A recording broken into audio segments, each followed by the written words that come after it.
જય શ્રી કૃષ્ણ મિત્રો, સ્વાગત છે તમારું મારી ચેનલમાં।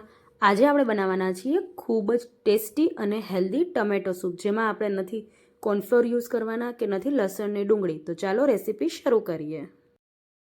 તો રેસીપી શરૂ કરતાં પહેલાં જો તમને લોકોને મારી રેસીપી ગમતી હોય ને હજી સુધી મારી ચેનલને સબસ્ક્રાઈબ ન કરી હોય તો ચેનલને સબસ્ક્રાઈબ કરી લેજો, બાજુમાં આવેલી બેલ આઇકનને પ્રેસ કરી લેજો, જેનાથી તમને દરેક નવી નવી રેસીપીના નોટિફિકેશન મળી રહે। તો ચાલો રેસીપી શરૂ કરીએ। તો સૌથી પહેલાં આપણે કુકર લઈ લઈશું। કુકરમાં આપણે એક નાનકડી ગાજરને આવી રીતે છોલીને કટ કરીને એડ કરશું। અડધી અહીંયા મેં દૂધી એડ કરી છે, એ એડ કરશું। અને 2 કટકા જેટલું આપણે આદું છે એને આપણે આવી રીતે છોલીને કટ કરીને એડ કરવાનું છે। હવે અહીંયા મેં 3 મીડિયમ સાઇઝના ટમેટા લીધા છે, જેનો ઉપરનો આવી રીતે ભાગ કાઢીને વચમાંથી કટ કરી એટલે 2 પીસ કરીને આપણે એડ કરશું।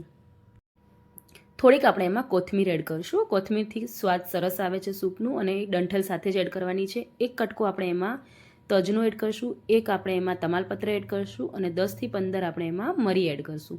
હવે આપણે 2 ગ્લાસ જેટલું પાણી એડ કરીને કુકરનું ઢાંકણું ઢાંકીને 2 વિસલ કરી લેશું।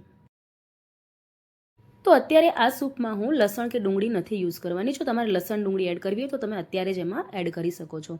અને ગાજર એડ કરવાથી આપણે સૂપમાં કોર્નફ્લોર એડ કરવાની જરૂર નથી પડતી। તો ચાલો કુકરને આપણે ચેક કરી લઈએ। તો તમે જોઈ શકો છો બધી વસ્તુ સરસ બફાઈ ગઈ છે। હવે આપણે જે એમાં તમાલપત્ર એડ કર્યો તો એ કાઢી લેશું અને બધી વસ્તુને વ્યવસ્થિત બ્લેન્ડ કરી લેશું। તો બધી વસ્તુ વ્યવસ્થિત બ્લેન્ડ થઈ જાય એટલે હવે આપણે એને ગાળી લેવાના છીએ। તો ઘણા લોકોને છે ને દૂધીનો સૂપ નથી ભાવતું, બાળકો પણ દૂધીનું શાક કે એવું નથી ખાતા। તો આવી રીતે આપણે ટમેટા સૂપમાં દૂધી એડ કરી લઈએ એટલે આપણે બાળકોને દૂધી પણ ખવડાવી શકીએ। અને જો તમે લોકો વેટ લોસ કરતા હો તો તમારા માટે આ સૂપ બહુ જ બેસ્ટ છે, કેમ કે આ સૂપમાં આપણે તેલ કે બટર કાંઈ જ યુઝ નથી કરવાના, અને બહુ જ હેલ્ધી અને ટેસ્ટી સૂપ બનીને રેડી થાય છે।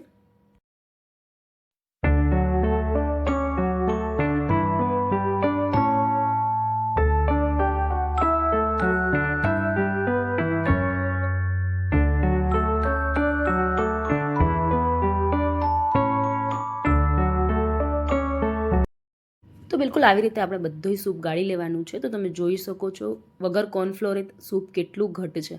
હવે આપણે અહીંયા પાણી એડ કરવાનું છે। જો તમારે આટલો ઘટ સૂપ ચાલતો હોય તો તમારે પાણી એડ કરવાની જરૂર નથી। અહીંયા હું 1 ગ્લાસ જેટલું પાણી એડ કરું છું। હવે આપણે આ સૂપને 5 થી 7 મિનિટ સુધી ઉકાળી લેશું। હવે આપણે એમાં સ્વાદ પ્રમાણે મીઠું એડ કરશું, અડધી ચમચી જેટલું આપણે એમાં સંચર પાવડર એડ કરશું, 1 ચમચી જેટલી આપણે એમાં ખાંડ એડ કરશું, અને અડધી ચમચી જેટલું આપણે એમાં મરચું પાવડર એડ કરશું, અને બધા મસાલાને આપણે વ્યવસ્થિત મિક્સ કરી લેશું। સૂપ ઉકળી જાય એટલે આપણે એમાં અડધો લીંબુનો રસ એડ કરશું। તો લીંબુનો રસ જરૂરથી એડ કરજો, એનાથી બહુ સરસ સૂપમાં ટેસ્ટ આવે છે। તો ખૂબ જ ઝટપટ અને ટેસ્ટી ટોમેટો સૂપ બનીને રેડી થઈ ગયું છે। બહુ જ હેલ્ધી સૂપ બનીને રેડી થાય છે। તો એકવારથી આ રેસીપી જરૂર ટ્રાય કરજો અને મને કોમેન્ટ કરીને કહેજો કે તમને આ રેસીપી કેવી લાગી। અને રેસીપી ગમી હોય તો વિડીયોને લાઇક અને શેર કરવાનું જરાય ન ભૂલતા, અને મારી સાથે જોડાવા માટે મારી ચેનલને સબસ્ક્રાઈબ જરૂરથી કરી લેજો।